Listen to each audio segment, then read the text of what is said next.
Good morning, everybody, and welcome to today's webinar. I hope you can all hear me well. You're many to join us today, so welcome everybody to this webinar on circular product design that we're having this morning.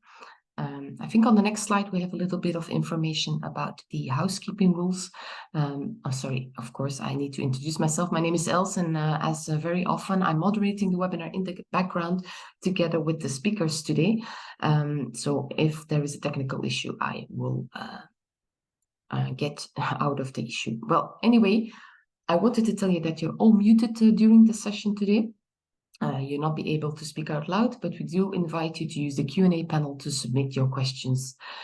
Should your question remain unreplied during the presentation today, we would like to inform you that we intend to make a Q&A report available via the website. You will be, in any case, you will be informed when that is available for you. The webinar has been recorded, so you will also receive the presentation and the recording or the link to the recording in your inbox later today. Should you be on Twitter, please feel free to talk about the subject. We have our dedicated hashtag training for standards, and you can find CEN and CENELEC on Twitter via standards for EU. So without further ado, I think on the next slide I can introduce the speakers. We have the pleasure to have Mrs. Solange Blazowski with us. She's Director Standardization Environment at Philips, and also leader of CEN and CENELEC on the group on circular economy, and convener of some working groups. We have also the pleasure to have with us today two experts in the field that will share some examples on circular product design. So please, Solange, the floor is yours. I would just like to mention also that the fact that we have added those two experts, the webinar might take a bit longer than the 1 hour that we have foreseen. So we hopefully are able to keep up until the end. If not, like I mentioned, the recording will be available, so you'll be able to listen to us again at any moment when time allows you. So thank you very much for all speakers already. And then Solange, the floor is yours. So thank you, Els. Like I said, so my name is Solange Blazowski. I work for Philips. And I'm really happy to be here with you today to give this webinar on the circular product design. So the content of my presentation is, I'll start with the background, the typical things, why do we need to do all this? And then I'll go into the circular product design, what is it? Understanding flows and the values so that you can deliver this circularity designs. And then what are circular strategies that help you with the design? So use less, use longer, use again. This will be the big chunk of the presentation of today. And then I'll conclude the presentation with two more topics, with trade-offs. That is not something we should forget. And a little bit focus on the standards in support of circular design. And like El said already, we will conclude with examples, practical examples. So let's go. I am sure you all heard forecasts that indicate that by 2050, we will be 10 billion people. And if we don't change the current consumption patterns, we will be consuming the equivalent of 3 planets Earth. So an example is the demanding of neodymium used in hard disk drives, which is expected to increase by 700% by 2050, while the demand of dysprosium, which is used in magnets of windmills, but also in electric car batteries, that one will increase by 2,600%. So this is 3 times the volume of the projected supply by 2030 that in order to achieve the energy transition. And we don't have that material. So as a consequence, the overproduction and overconsumption is that over 75% of the surface of the Earth today shows already signs of depletion. So material extraction per capita is reaching 10 tons already in 2010. And last but not least, with all this production and consumption, we're leading into the CO2 emissions. So 50% of it is related to production of our goods. So this overconsumption is resulting in tremendous growth of waste that today still does not find a way back into the economy. So humanity generates 2.2 billion tons of solid municipal waste every year, but only half of it is really managed in a controlled facility. So pictures like the one you see in this slide are still a reality for many years to come in many countries. And according to the Global Footprint Network, 90% of all used materials goes to waste every year. So for instance, in 2019, the amount of electronic waste generated amounted over 53 million tons, and only 20% of it is recovered. On the food sector, almost 1 billion tons of food are wasted every year. So if we don't rethink the way we produce and consume goods, in the future, life on Earth will become really unbearable. So, of course, this webinar would not be complete if I would not say a few words about Sustainable Development Goals. The SDGs have the objective to lead to sustainable development globally. So, for it to be achieved, it's crucial to harmonize three core elements: economic growth, social inclusion, and environmental protection. So looking deeper into the targets and the indicators of each of these goals, we see that 12 of them are linked directly or indirectly to the management of natural resources. But in particular, goal number 12, responsible consumption and production, is at the core of the product circularity.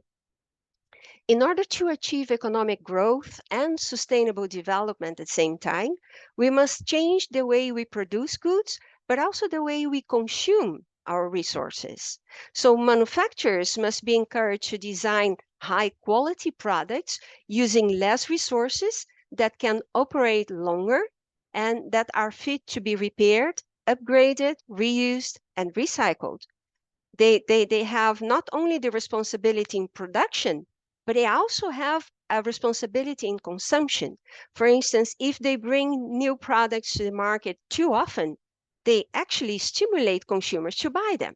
Or if they don't provide software updates of products for long enough, this will push users also to buy new products to maintain the quality of functioning. While consumers, on the other hand, must be encouraged to use products longer, be willing even to let them be repaired and consider refurbished or remanufactured options over buying new ones.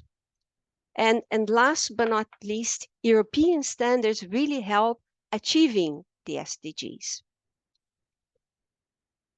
So there are a number of studies that show that 80% of the waste, whether the product can or cannot be reused or refurbished or recycled, is determined by the way this product is designed. So this is the core of everything I'm going to tell you today. So what is circular product design? There is this standard, EN 4560, that is currently under development, and it defines circular product design as a process of creating products that are aligned with the very core principles of a circular economy. And those principles are eliminating waste and pollution, circulate products and materials at their highest value, and of course, regenerate nature. Corentin Vivet and Jan Bruting state that in their paper that when going from a linear into a circular economy, the focus shifts from value creation to value preservation and from throughput maximization into waste minimization. So this is a beautiful way to start the technical part of our presentation. So let's now understand how material flows versus material value work. So the flows represent different circular strategies to preserve or to recover the value of products and the materials in the economy. So this will help organizations to make a more understanding value, will help organizations to make a more conscious choice of the circular strategy they want to focus. So materials that are in nature, they have the highest potential value. When they are extracted and a product is made, the value is then linked to that specific application. As the products are used, they start to degrade and the value decreases. So at the end of the life, only a fraction of the initial value of the product and the materials is left. So circular strategies can be applied to preserve the value for longer periods of time or to recover the value.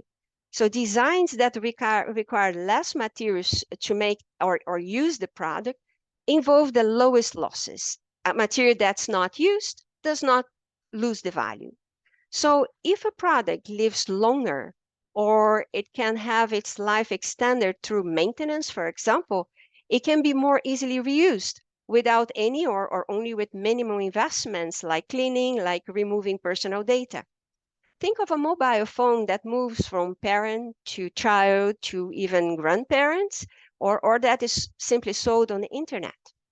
If that product can be repaired or upgraded, it's more likely that it will stay in the hands of the initial owner for much longer. So investments to perform small repairs and upgrades are lower than the ones to refurbish a product.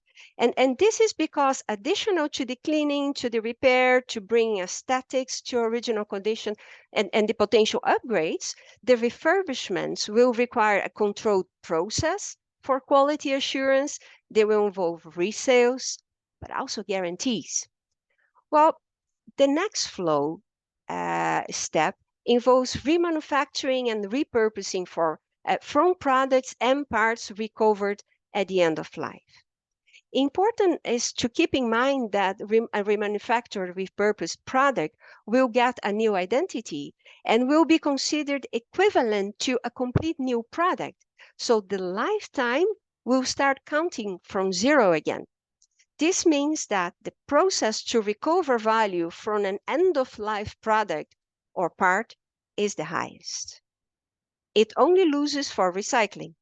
So to bring a product or parts back to pure materials through recycling will involve significant high costs like energy, like manpower, like chemicals, machinery, a whole power plant, a pilot plant to do so. So with this, we can conclude that as we go up to the products and material flows, also the costs for maintaining and recover value will increase.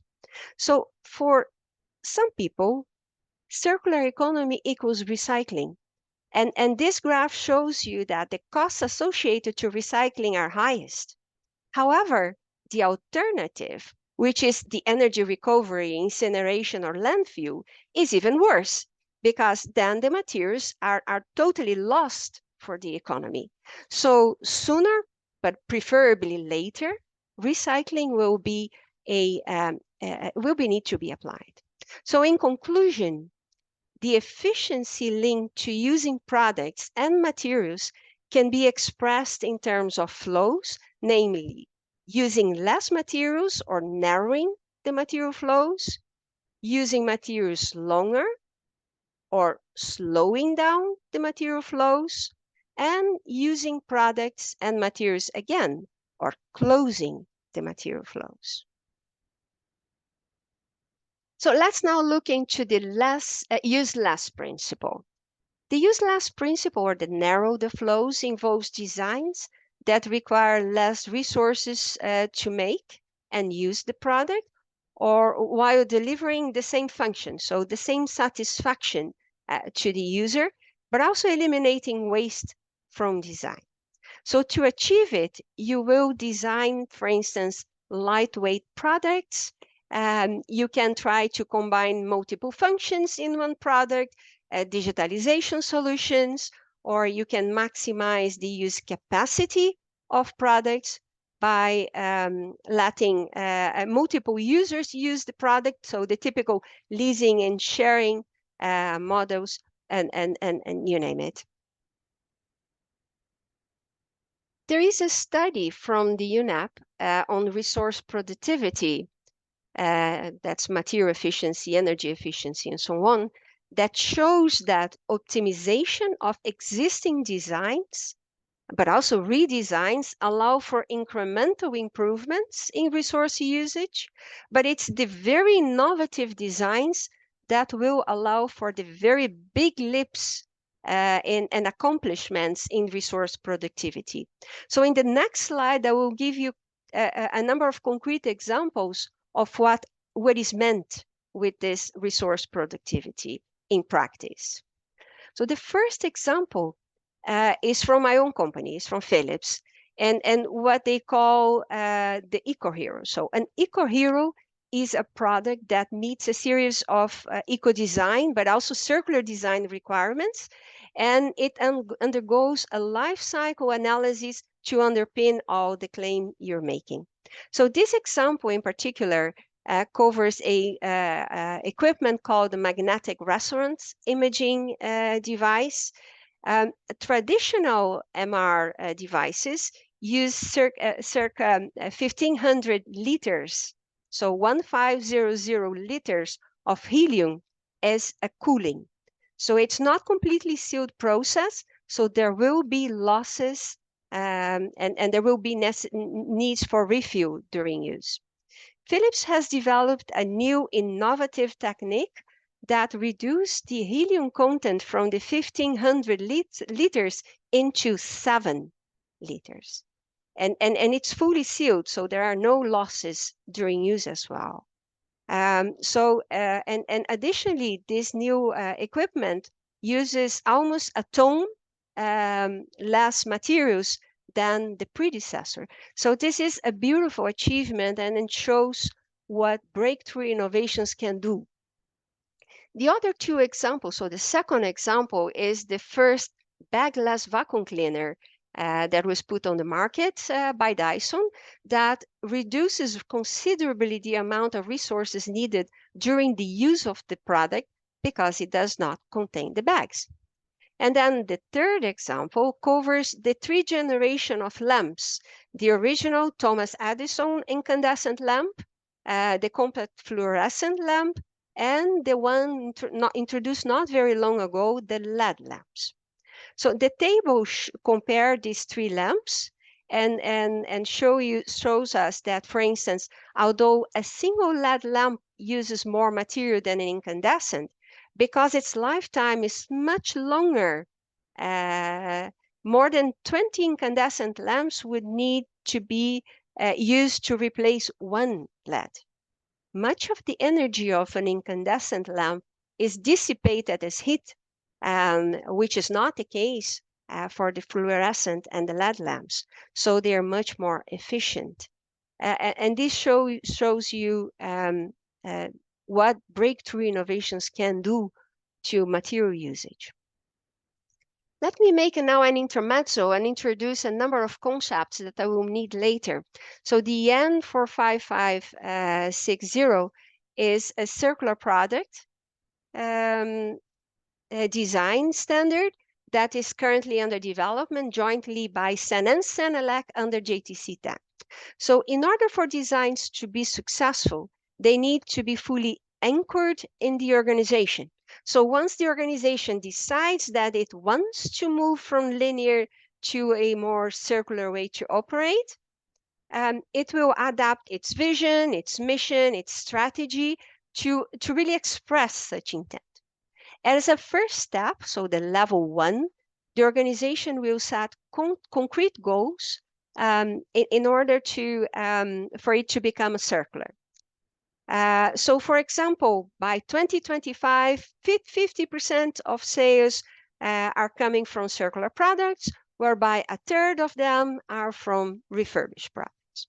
Well, next, which is the level 2, is to cascade the circular goals in the organization by defining now concrete circular categories. Those can be circular strategies, they can be business models, they can be areas for actions. So for example, start refurbishment of products that come back from sales activities that today are scrapped. So, but make sure to define KPIs. You only get what you measure. Well, going now into level 3, the level 3 is to identify what are the aspects of the product that needs to be improved so that this product can be refurbished. In practice, you walk the talk. So you start your refurbishment activities, and then you find out that certain parts of your product break when you try to disassemble it, or that cleaning turns out to be a nightmare. So that's where you decide that design improvements will be really needed to accomplish the business model, the circular business model you have chosen. Well, last is level 4. And level 4 comes the concrete requirement your company will define for your products. So we cannot prescribe this type of requirements in our standard, and certainly not in a horizontal standard like we have. So what we can do is, by means of questions and some guidance, we try to guide you to the right direction. Let's now go into the design to facilitate using products longer. The focus is on the increased reliability and durability in combination with product life extension strategies. So for products to be used and then reused by several owners, it needs to be easily maintained. The personal data must be removed easily, and also software updates needs to be applied in an easy way. So that it can be offered long enough, allowing for several reuses.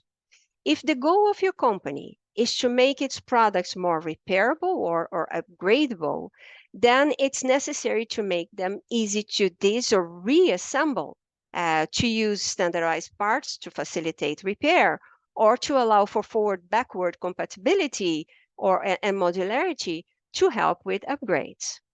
So refurbishment strategies, additional to the previous, will also ask for cleaning, restoring aesthetics, and for products that have contact with people, with skin, for example, sterilization will be necessary. And last, also capability to remove the personal data and other digital security will be necessary. So last, is if you want to put products back on the market that are like new, remanufactured or repurposed strategies, the durability and reliability and the safe operation at longer times will be necessary. So what we observe is that there is a lot of commonality in the design strategies amongst the different circular strategies. So because of time, I will not be able to cover all of them, but I will cover a few most important ones only. But it will give you an idea. So let's start with, if you want to design products that can be easily cleaned, important is to make an analysis of what are typical contamination areas. So for example, design the product with simple surface, no splits lines, no gaps. So those are exactly where the dirt will sit. Use rounded corners, so hard 90-degree corners are very difficult to clean, but also avoid scratchable high gloss surfaces for external parts, because with time, they will really look ugly. Design for forward and backward compatibility, standardized parts and modularity asks for designs with standard elements, with standard interfaces and connections. And this in order to enable upgradability and forward and backward compatibility between different product generations. But also modularity within a platform which makes the repair, upgrade, and refurbishment easier. EN 4560 offers you a set of questions to help guiding you to the right direction. So this is just to exemplify the way the standard works. Well, let's look into the design for dis and reassembly. It's important as it appears it will be used in most of the circular strategies. So you really better pay a lot of attention to dis and reassembly capability. So designing the product in such a way that the product and its parts can be disassembled and reassembled without damage, but also in a non-destructive way. So designing for easy dis and reassembly is not immediately relevant for recycling, which happens in fact in a destructive, most automated way, and it focuses more on materials liberation and separation. But please be careful that also recycling facilities are being pushed, especially in Europe, to recover products and parts for reuse. It's called prepared for reuse. So sometimes they will deal with some limited dis and reassembly. So before going forward, I want to introduce you the concept of priority parts. So to help understand where to focus the disassembly process, a list of priority parts will need to be established.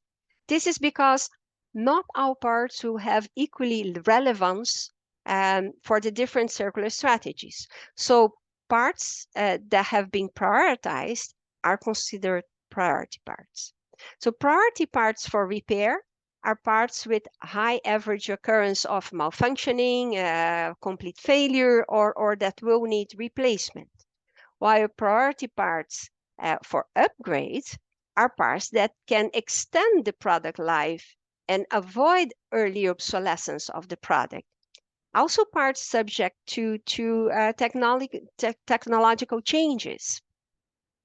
And then priority parts for with high potential for reuse or recovery are, for example, parts with a lifetime that is longer than the product lifetime, or parts with high cost. And it goes beyond the EN 4554. I also added refurbish.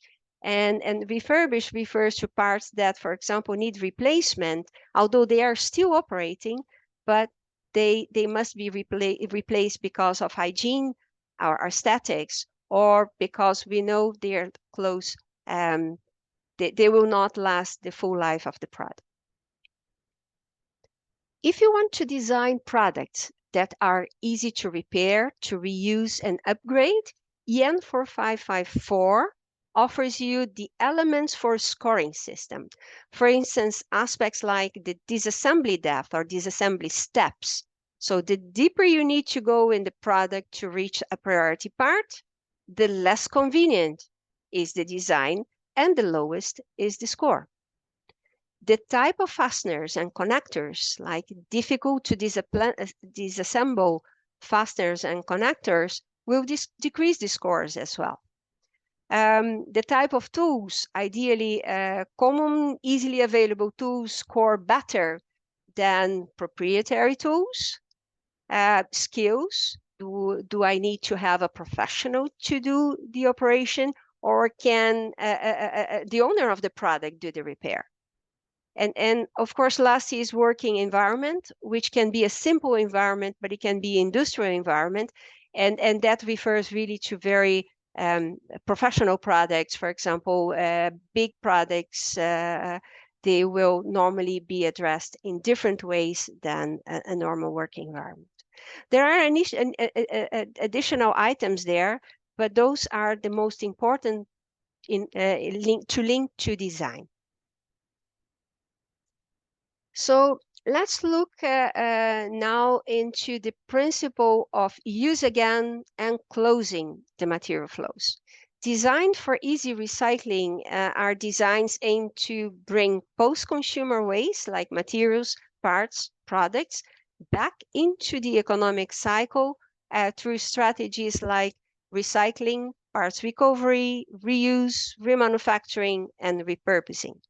It also includes the renewable content to close the material loops. And I'll talk to a little bit more of it a little bit later.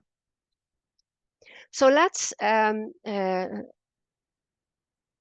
look into the design for easy recycling. Often, general public, NGOs, but also policymakers have a kind of idealistic idea of the recycling process that is far from the real scenario. So in order to be profitable, a recycling process must be extremely effective and extremely fast. So it's important to optimize, to improve the design of products, to facilitate, to make it very easy the liberation of the different materials during this process. So that's your core objective in the design for recycling. So we can separate recycling in three main parts: recyclers, a collection, pre-processing, and then end processing.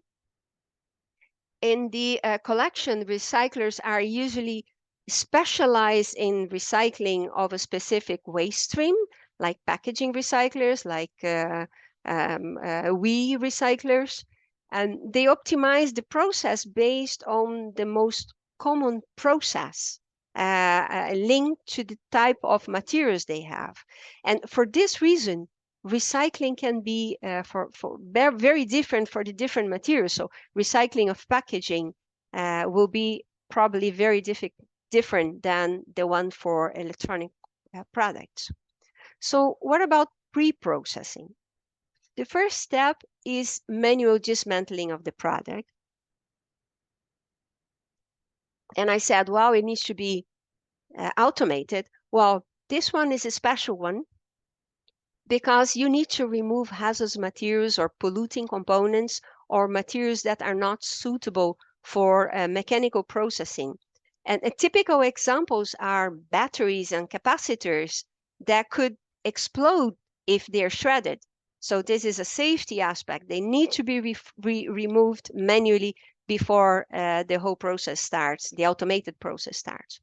But also materials like steel with high hardness, it would have the capacity of the ability to damage the machinery, so it needs to be removed. Or paper, cardboard, textile, wood, phones, those would really screw up your whole recycled portions. So then the product is shredded, reducing the size to facilitate automated sourcing. It's sorted into ferrous, non-ferrous, and plastics, and they are all separated from each other. And then where this comes the end processing. It's usually carried out by a different stakeholder, so it's not going to be the same location. An end processing of metals, for example, would involve refining and melting smelters, while the end processing of plastics involve sorting, shredding, washing steps, melting, extrusion, pelleting, compounding. So the processes are really, really different. To avoid waste, earlier or later, and I said this already once before, but I think it's important to repeat, earlier or later, all products will need to be recycled. In this slide, a number of do's and don'ts are collected. They're derived from two particular product attributes. And if you see this, you see that they really make sense. So use sustainable materials. Don't add substances that will screw up with your recycled content. And use materials that are able to be separated and from each other and recycled. So those are the core aspects of easy recycling. Design for recycling is equally important as design from recycling. So now we look into design from recycling. So who did not hear that using recycled materials in products leads to many performance challenges? So one of those is, for example, aesthetics. Here I show an example how sometimes we can transform challenges into strengths. So for example, imperfections in the materials are often seen as unique pieces. The imperfect and random effects look closer to nature. They are more emotional, and therefore people like it. So don't don't see the drawback only, but try to make a plus of the things that sometimes don't work perfect. Parts reuse is also a way to close the material loops. So designed for to easy parts recovery, it starts with easy disassembly and reassembly without damage. So these priority parts can be applied to several circular strategies, and they can be collected not only at end of life, but also from product upgrades, for example. So also here, priority parts will be important because you need to define which ones are important to be recovered at the end of life and how easy they can be recovered during this whole recovery recycling process. So if you want to tell the world your products contain reuse parts, two standards will help assess the proportion of reused parts in products, which will help validate your claims. One of them is the IEC 63333. This is just fresh from the press. I believe it's published. If it's not published last Friday, it will be published today. So it's really target to be published last Friday, but I didn't see it. But it's really popping up in a matter of days. And then we have the EN 4556, which both do the same thing. Both they address products in a very generic way, so they are not specific. Although IC would be electrotechnical products, that standard really can be applied to anything.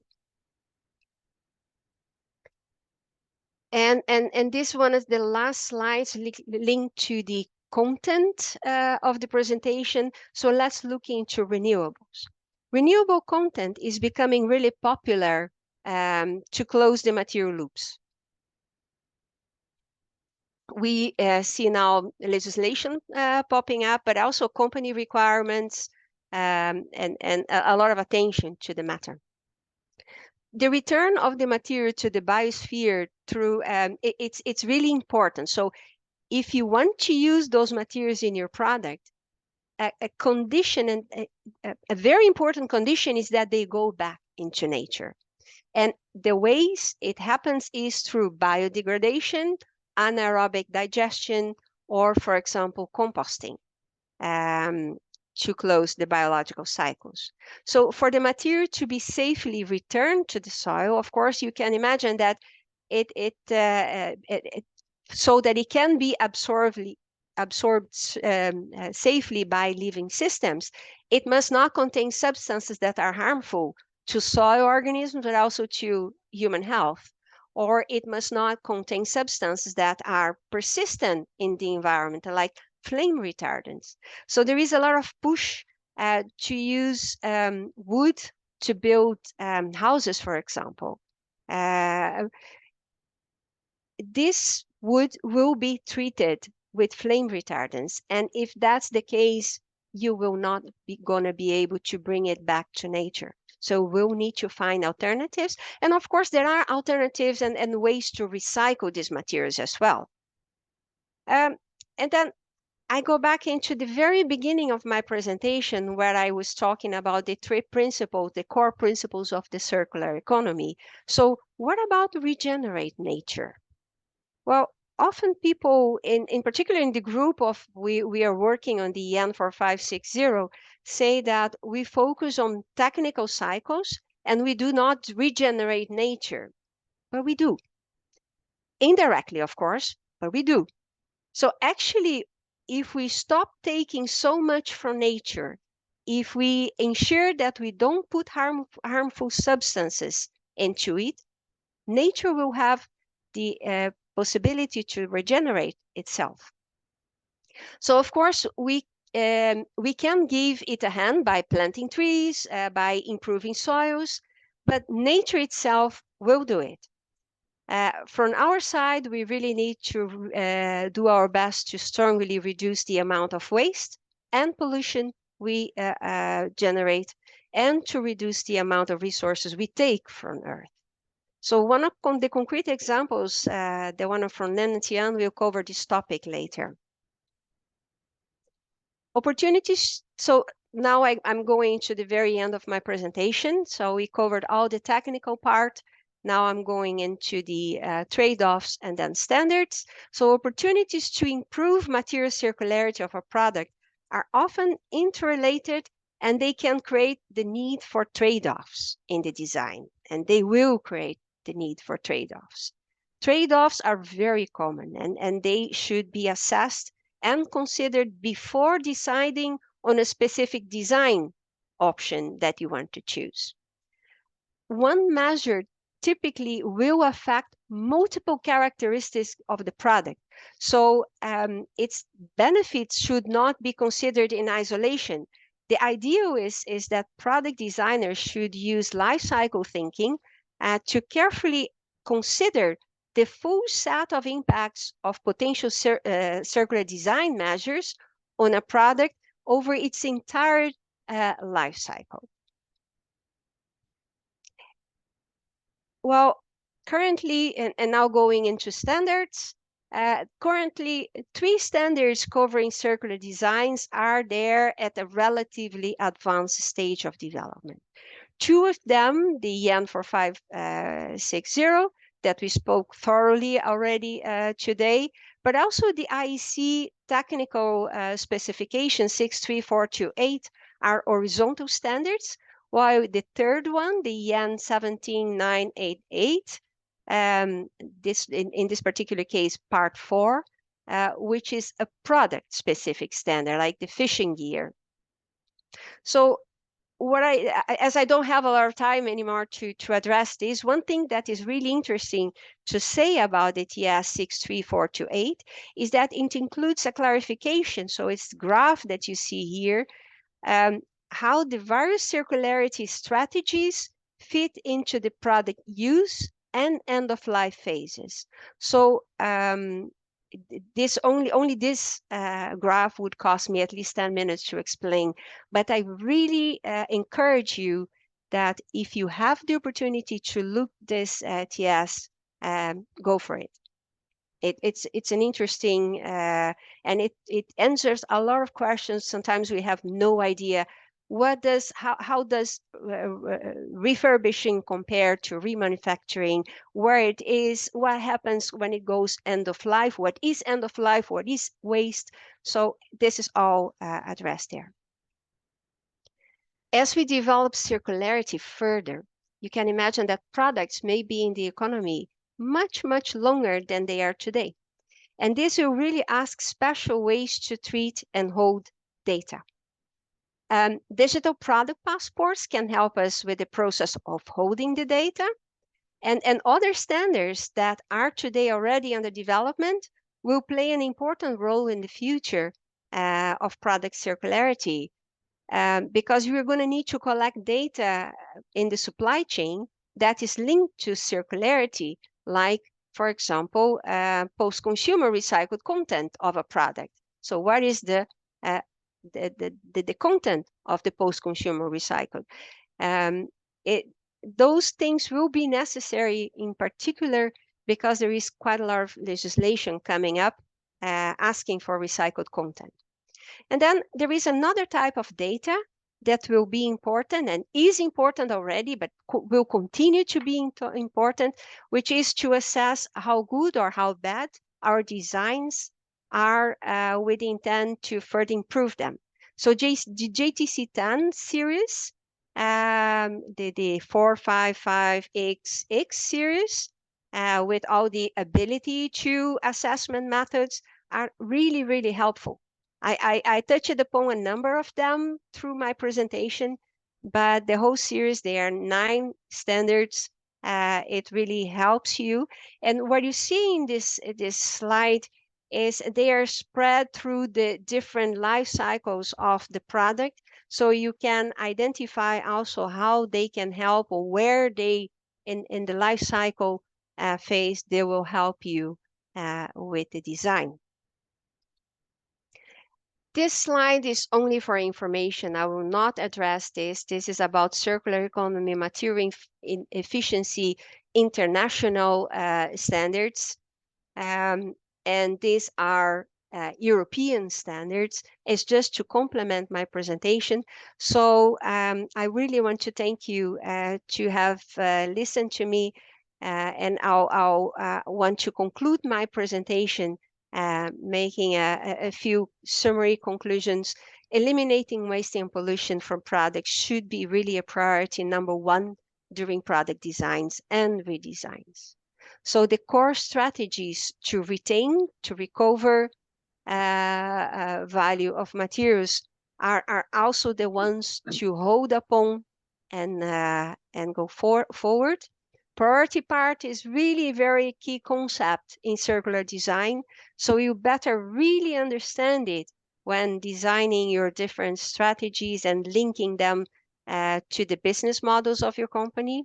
Easy for this and reassembly is really something that you will need in almost all circularity strategies to maintain or recover value of products.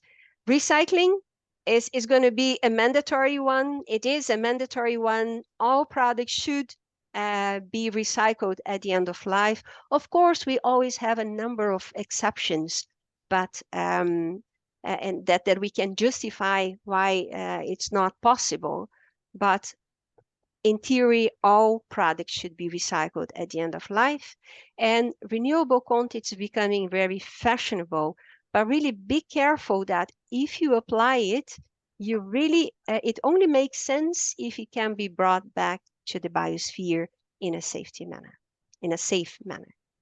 So thank you for your attention. I'll pass the floor now to Lennart-Jan and to Christian. So I invite first Lennart-Jan. Thank you very much. I'm happy to indeed to tell you a little bit more on what Philips has been doing about embedding sustainable plastics in new product designs. And we can go to the next slide. I'd like to take you back 15 years ago to the year 2008. And at that time, Philips took a conscious decision to say, we are going to apply more recycled materials. At that time, Philips was still a largely lighting and consumer electronics company. And this resulted in 2010 with the first Philips product being launched containing recycled plastic materials. Mechanically recycled materials, so really products that have been on the market, recycled in a recycling facility, and we consciously decided to take that back into a product and put the products on the market. We have had a very good roadmap, and in 2015 we actually pledged to the European Commission under the plastics program, said we are going to use over 7,600 tons of recycled materials in our own products. And if you look at the current portfolio, in the beginning we have been using a lot of plastics in the less visible part, the interior parts, but over time we have also started to adopt plastics in the outer parts, more visible parts. And if you're looking at the current portfolio, we have shavers, hair dryers, body groomers, audio video monitors, air fryers, steam irons, coffee makers, espresso, vacuum cleaners, blenders, and more. One of the nice examples is to the right. This is the Philips Senseo Up. And the Senseo Up was certainly designed in such a way that we could use as much as recycled materials as possible. So we adopted or changed the design in such a way that we could maximize the application of this recycled materials. Now, this is about mechanically recycled plastics. And I'd like to go to the next slide. Mechanically is still most of the times coming from fossil-based plastics. We are expanding the effort by applying to bio-based materials. And one of the drives for that is that after the decision 15 years ago, not only the world changed, but also Philips changed. Philips is becoming now for 75% of the turnover a medical company. So we have to deal with different requirements than we had to do in the time when we consume electronics. So we consciously now decide, let's also look at alternatives like the bio-based material, which are basically coming from renewable biomass. You can see a couple of examples to the right, corn, or you can use cotton. And there are other examples, sugarcane, etc. One of the preconditions Does it conflict with the food? We should not be doing that. Does it have GMOs, genetic modified? Also avoid that.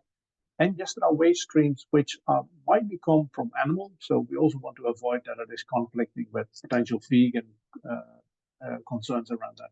This is a conscious decision, and by moving into bio-based materials, it also allows us to look for opportunities to apply, for example, in medical applications. Today, I want to give you one example. We can go to the next slide. It's the implementation of bio-based materials on brush heads. Yes, this is what you put in your mouth, and yes, we're applying bio-based materials in the brush head. You can see it in the materials that we have in scope. It's the neck material, it's the coupling material, and the cap material. So you can see it in the beautiful picture at the bottom where we're applying bio-based materials. And consciously here, we are looking for an external certification. This is by anticipating the further implementation of the EU policy framework, which was launched earlier, I think this year, and that will set towards the future the basic requirements at the EU level. So we have been working very actively by getting a certification from all the suppliers delivering for the brush heads. This is then ICC certified, so we also have a chain of custody to show that we're really making that step, and there we have the evidence trail in place. And I'd like to go to the last slide of the example that I'm going to give today. This is then the beautiful brush head. We have a conservative number of 75, but in practice it's higher, 75% bio-based plastics. And you can also see that we're proactively communicating about that, at least on the websites and also on the packaging that we have. So it's the same look and efficiency, but it's a less environmental impact, and it's a change from virgin fossil-based into bio-based materials. And with that, I'd like to give the floor to Christian Borak.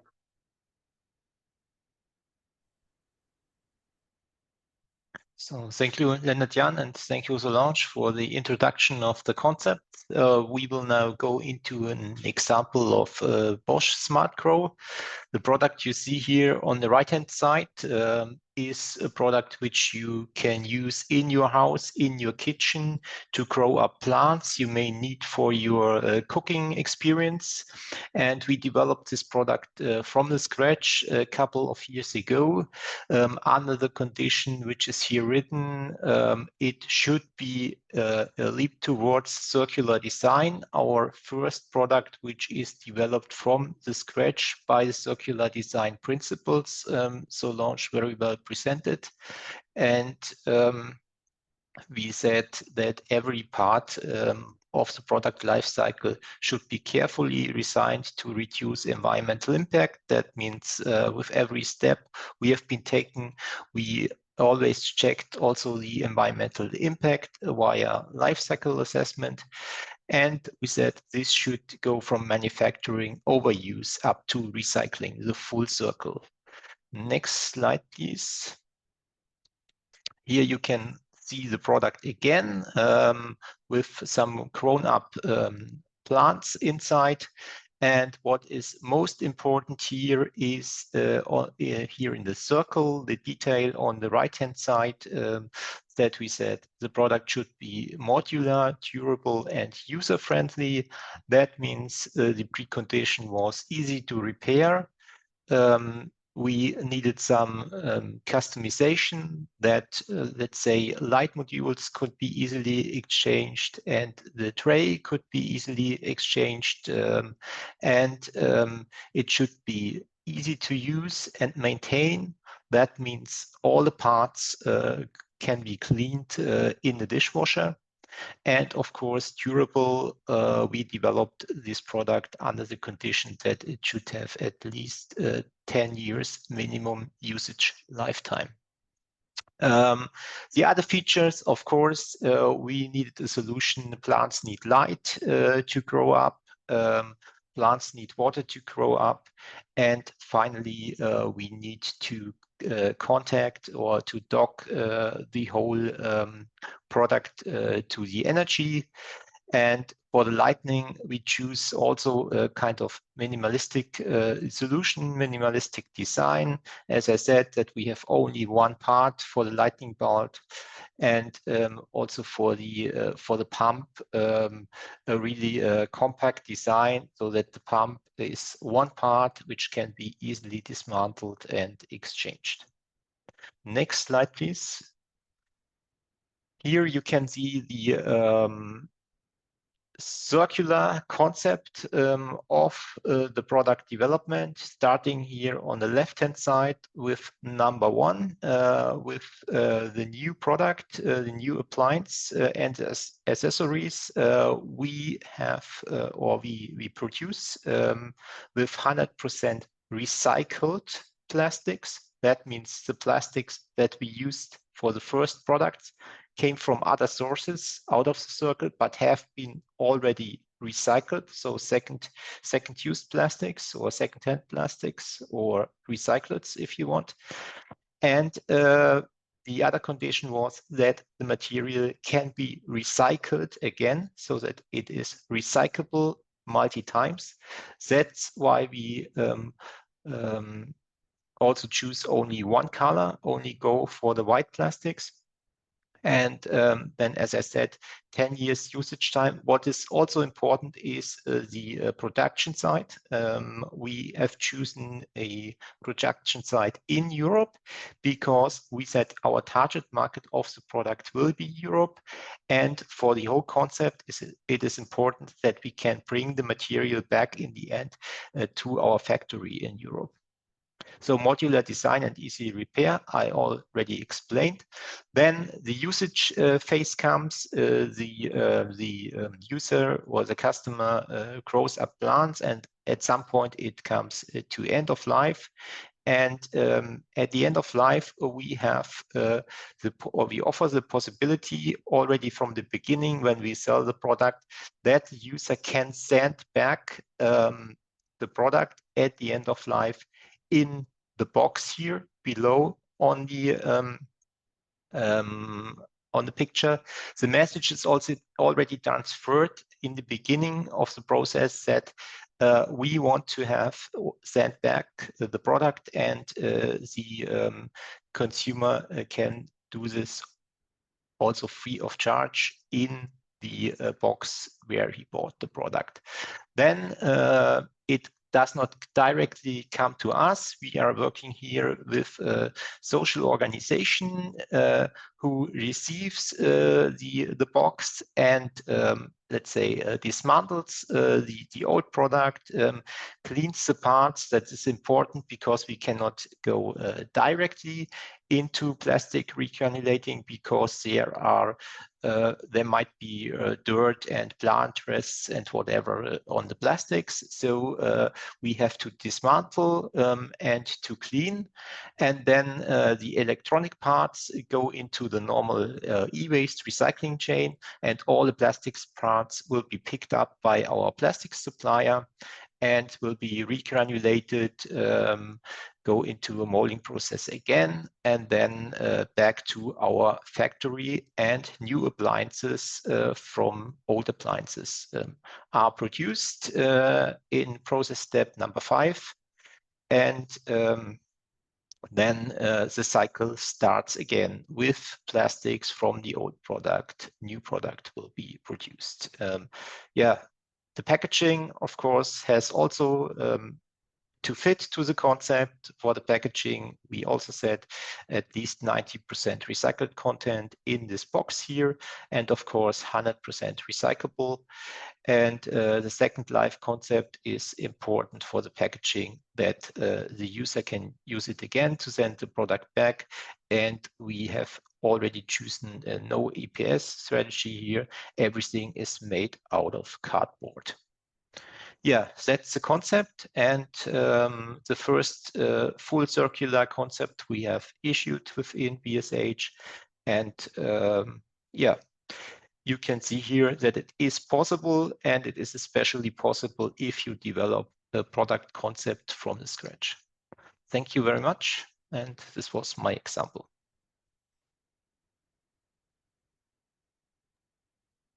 Thank you very much, Solange, Christian, and Lennart-Jan, for your interesting presentations today. I think myself indeed learned a lot already. I would like to launch a poll now before attendees start leaving, and then we go over to the Q&A part of this webinar. So many questions have been replied already in written way. Some are still open for replies.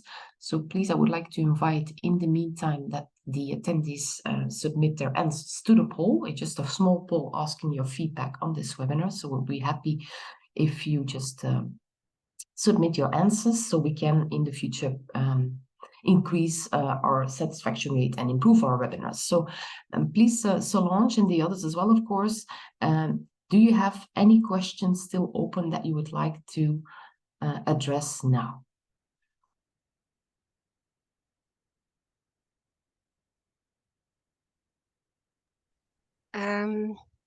Let me see if I see here I started addressing them on typing the answer, but it's going to be difficult. So just see, EN 4554 is very focused on consumer products.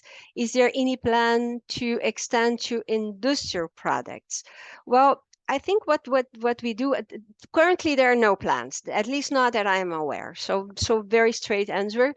But one thing that's important is that standard is a toolbox. It provides everything that fits to any type of product. So what we are going to need to do next is to go to product-specific TCs and ask them to develop a product-specific standard that is based on the EN 4554. So I think that's more something that's likely to happen.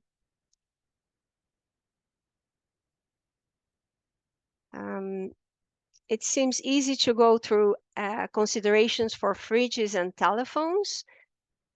Oh, it's moving.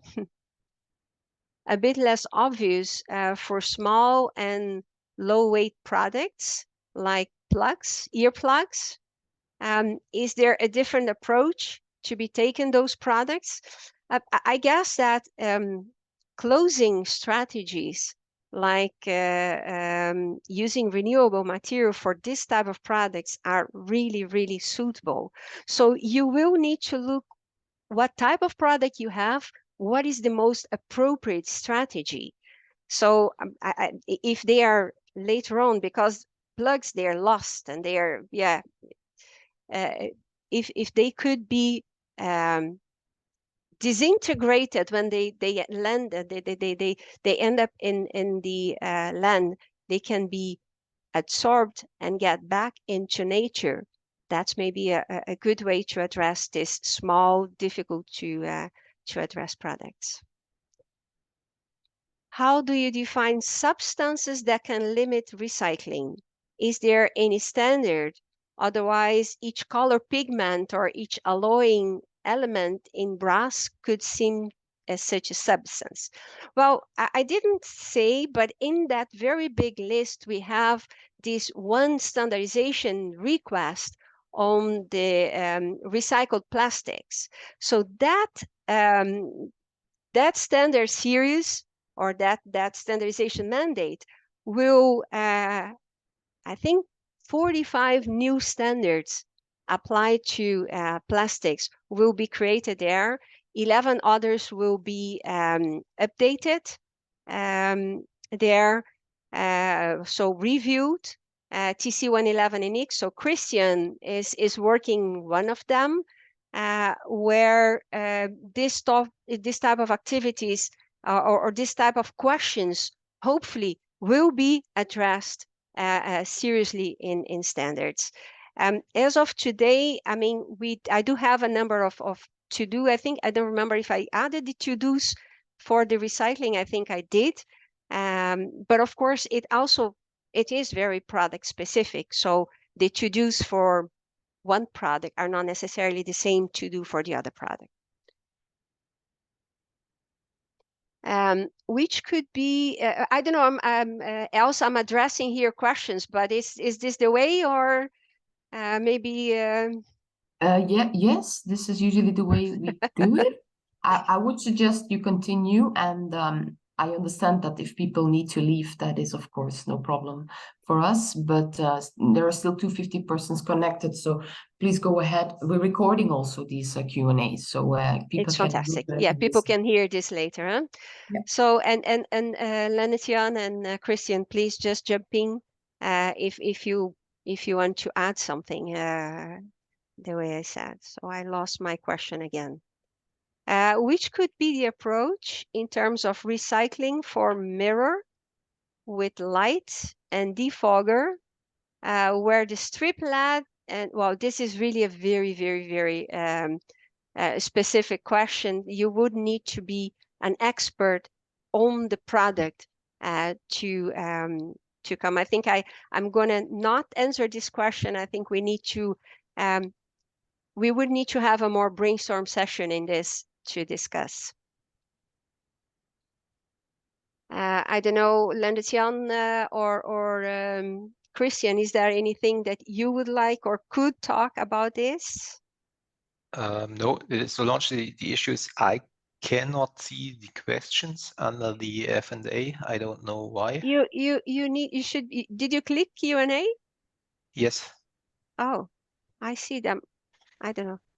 I don't know. So if there is anything you would like me to answer, then you have to read the question out for me. Okay, so let's go to the next one then. Why do renewable materials have to be returned to biosphere and not stay in the technosphere? If they are biodegradable, okay, but if they not, they don't have to be. For example, producing bio-based PET is keeping that in the technosphere cycle.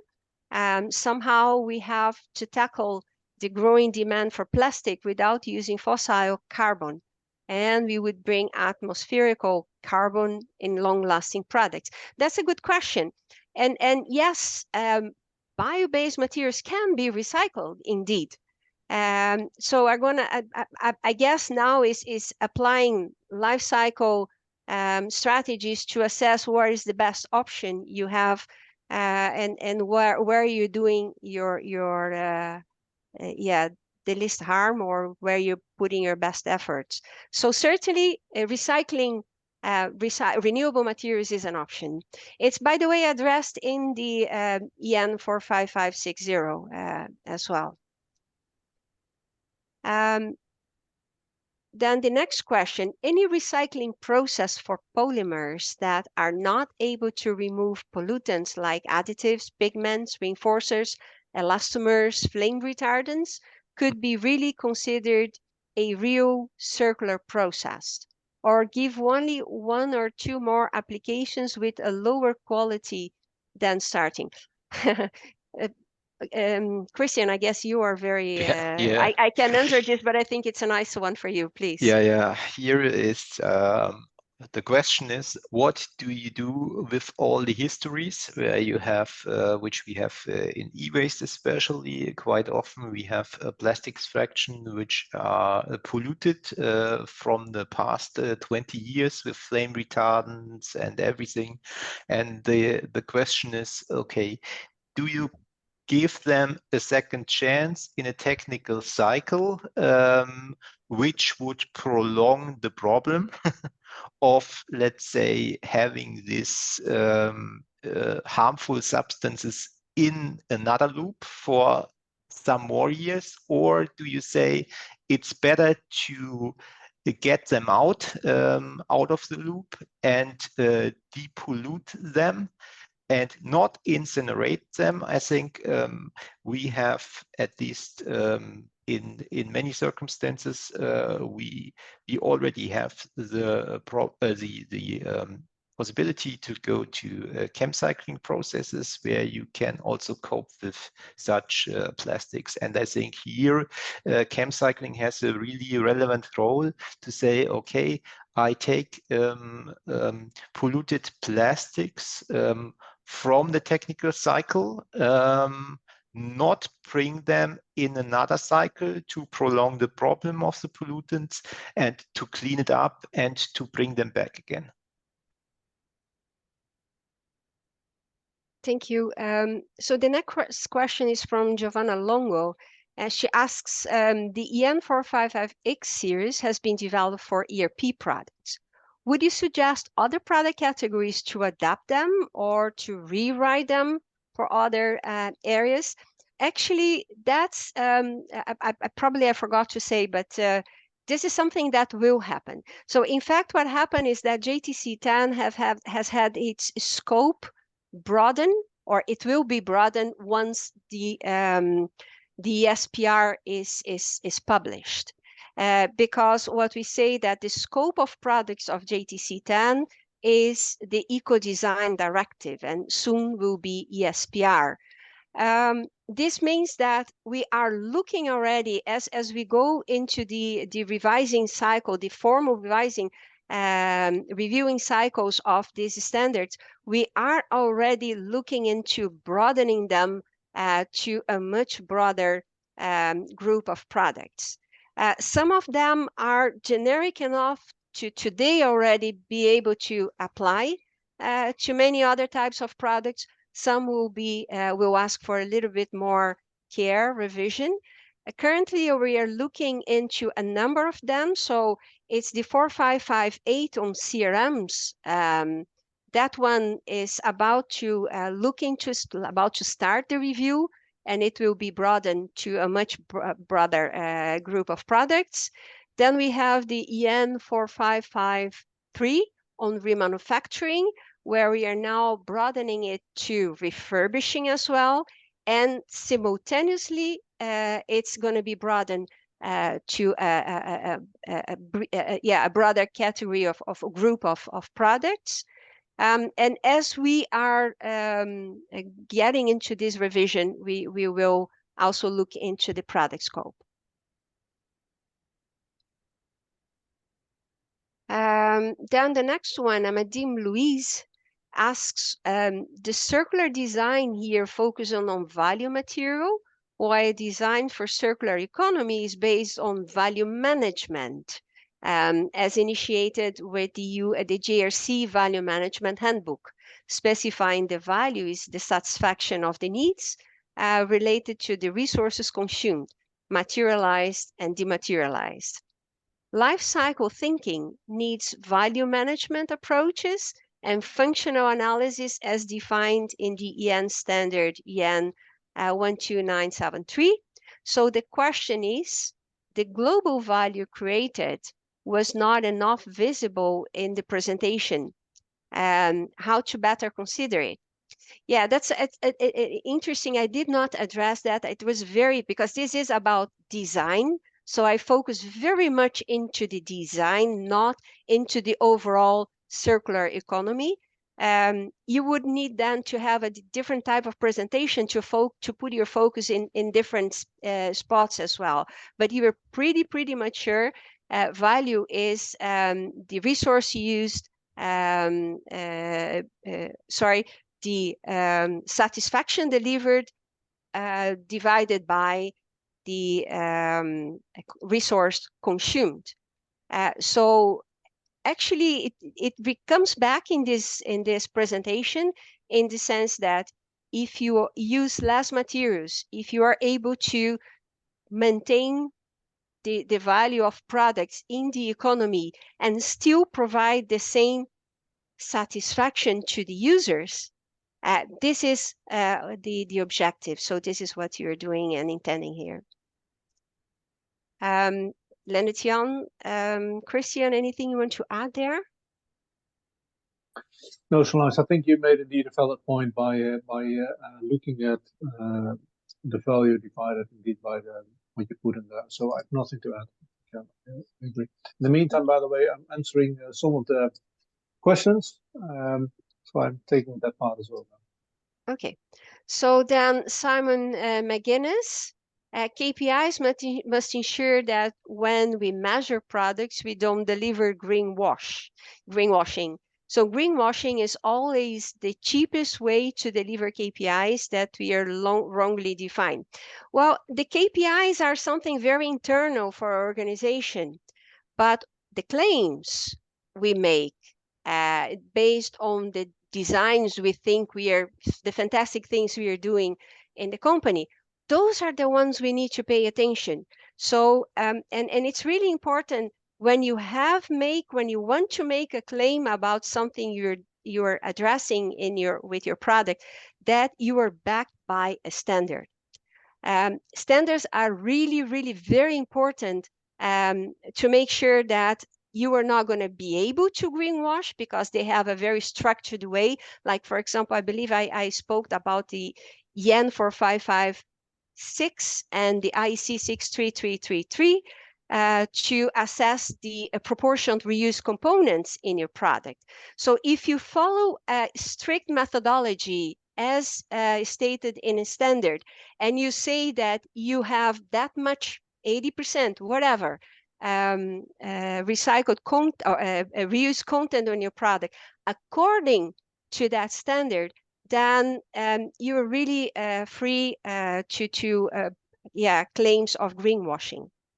And maybe, Solange, to add to this, and I really like the question, there are a couple of documents, especially the EU at the moment, empowering the consumers. There's an Unfair Practices Directive, but also the recent proposal from the European Commission around the green claims.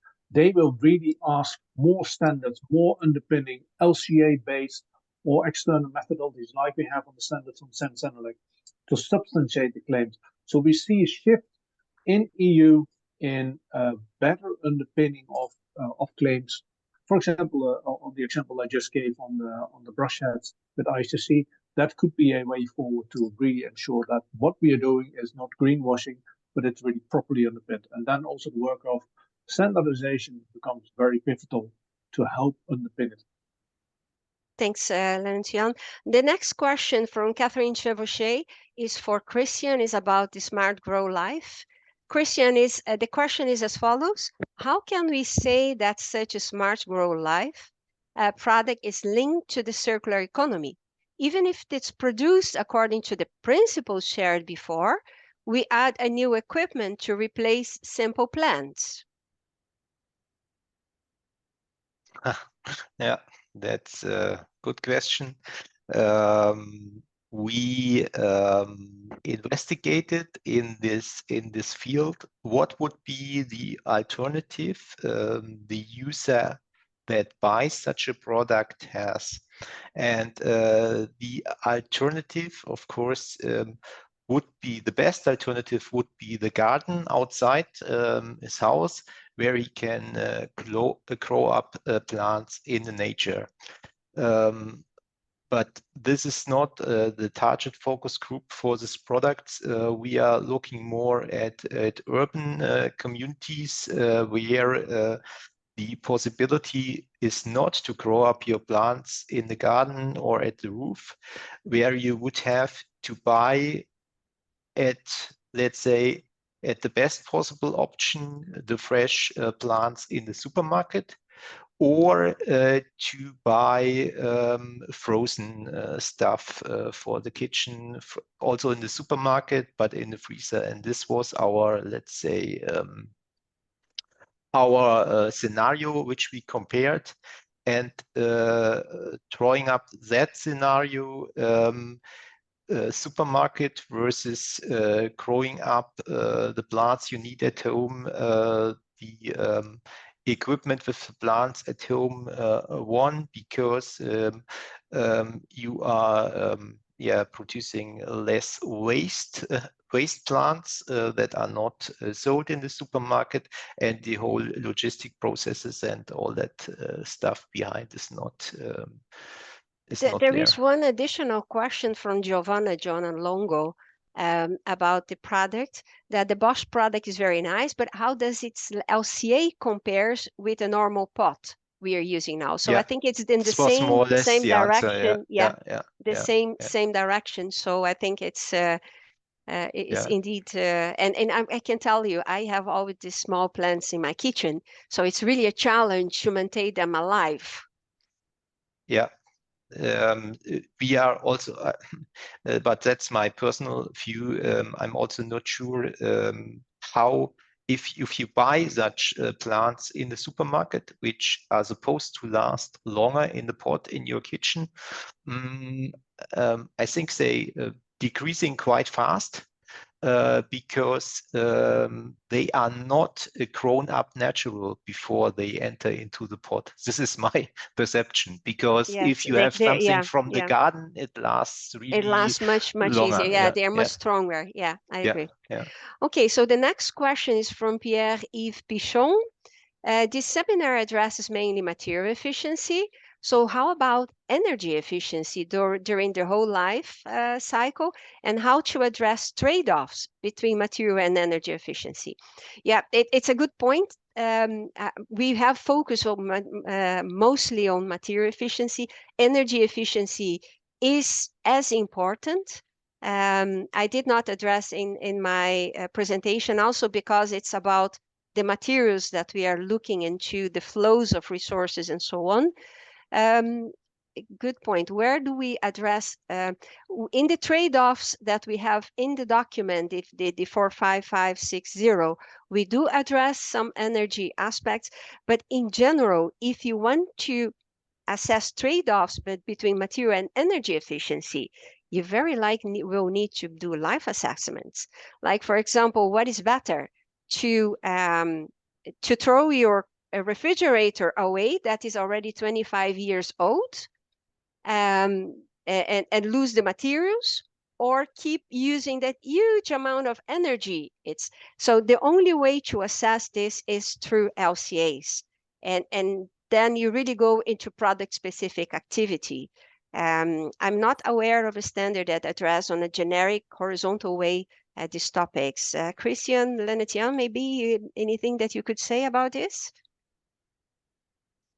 I would say especially the 4555 series in Europe was developed under the precondition that the energy efficiency issue has already been solved or substantially addressed under the Eco Design Directive by other standards. That's why we assume in the 4555 series that for the products you apply this series, the energy efficiency is not a problem anymore because already addressed.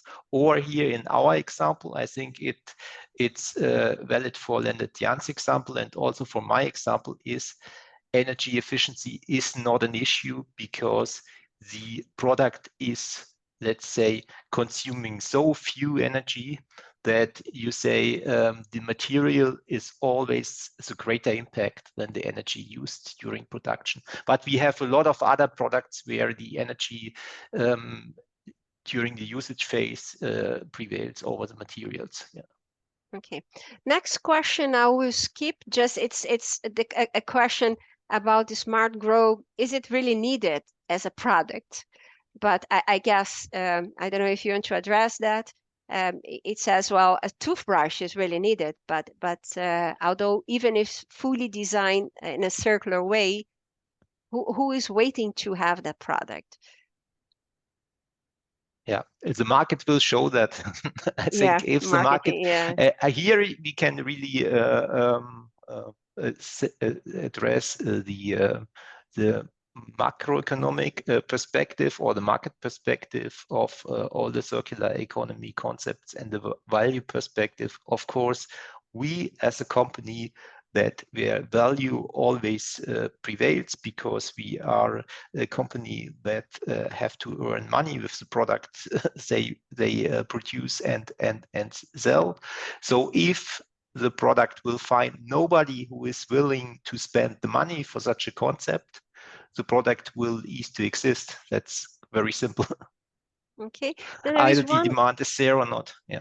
Okay, one more question about your product. So 100% recyclable looks at each material or to the product as total? So is this considering the different available infrastructures in different countries for collecting, sorting, and waste management infrastructures? That's Christian Grunewald. Yeah, 100% recyclable is to the plastic, only the plastic parts, where we can show the impact in the full closed loop. For the rest, it's the electronic parts and the pump, which is going out in the normal, let's say, electronic waste stream. I think we cannot claim 100% because you will have losses there. Yeah. Okay. Then we have a question that I don't don't know if we have a question, an answer for that, but we are focused on industrial products. In which direction are going the future requirements? Not completely sure I understand. So future requirements of legislation or circularity? I would guess the circularity strategies will apply to any type of product, also industrial ones.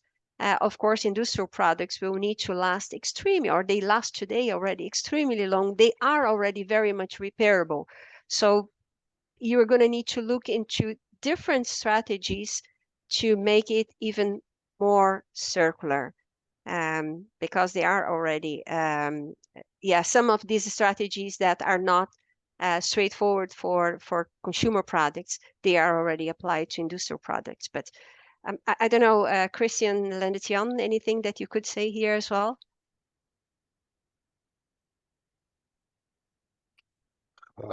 I can only say that the concepts, Solange, you explained on the mainly on the consumer product side, in most of the cases, they are more easy to implement on the industrial product side, because you are talking about, let's say, less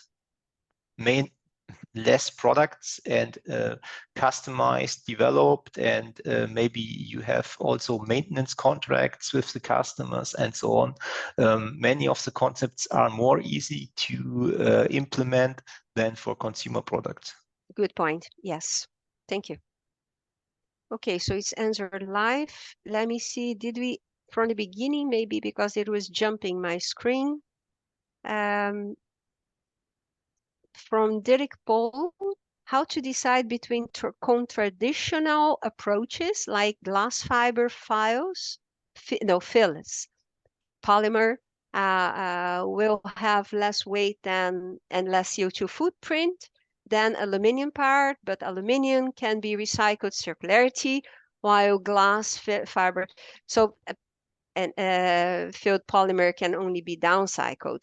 Yeah, it's a good point, and the only way to address this is performing life cycle assessment. So those are the trade-offs that we are talking about. So what is best, and what is the best way to do, and the only way to do it is applying life cycle assessments to see at the end of the day, and you need to be very thorough to see all the life cycle phases, and maybe also life cycle phases of producing this glass fiber fields, polymers, and so on. So Christian, probably from your experience on recycling, you will have something to add here. Yeah, from recycling perspective, of course, I would also always prefer a product fully made out of metals, because that's easy. That's the easiest thing, and potentially also with a lot of gold in it and a lot of copper. This will find its way into the right recycling processes for sure. But here it comes not only the material behavior, which you take into account, of course, why do we have or why is plastic such a received commodity to produce products, is because it's very flexible and it's very cheap.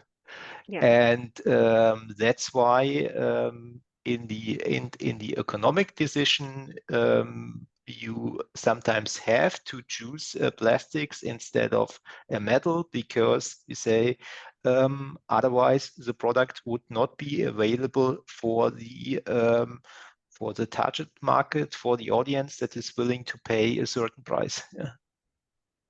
Yes. Okay. I don't remember if we answered this one. Durability of products is indeed very important for furthering the circular economy, but unfortunately, it's not the commercial driver. Consumer product manufacturers will end up selling less, they think. Also, material producers cannot capitalize on this feature, as the durability is determined by the product manufacturer. what can be done for reversing these circumstances? Maybe this is something for Lennart-Jan.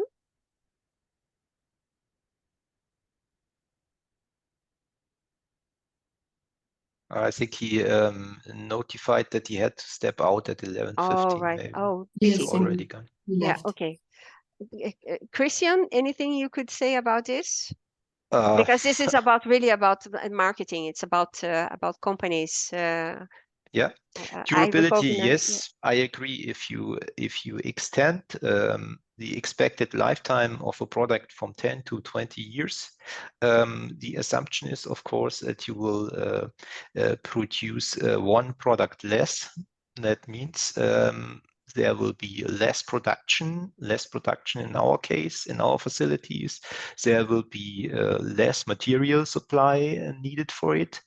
And the question is, how do you compensate for this in the effect of the turnover of our company? We say we have to compensate this maybe with other models like refurbishment, remanufacturing, offering more service contracts, and so on. That's the solution to try to compensate it. But in the end, it is clear we have, if we sell less products, if we produce less products, we will put into question our general growth model, where we are aiming for in the economy. Always more turnover, more growth. I think Solange mentioned this, decoupling resource consumption from growth. That's one goal of circular economy. But also maybe we need to think of, do we have to always aim for more economic growth? Yeah, but again, it's not something that we can say anything here because it's very company specific, or it goes beyond our mandate. Let's say. Yeah. I read again this question from Amos Pering, which could be the approach in terms of recycling for mirror. It's a mirror with light and defogger. And there is a strip of lead and defogger fixed on the surface by an adhesive. Difficult word. This is the actual status of art for this component. And so I guess this is about recycling. So everything you stick together, it's a little bit more difficult, but it's not impossible. So there are techniques, recycling techniques, where you can remove the parts, and this should be possible. So.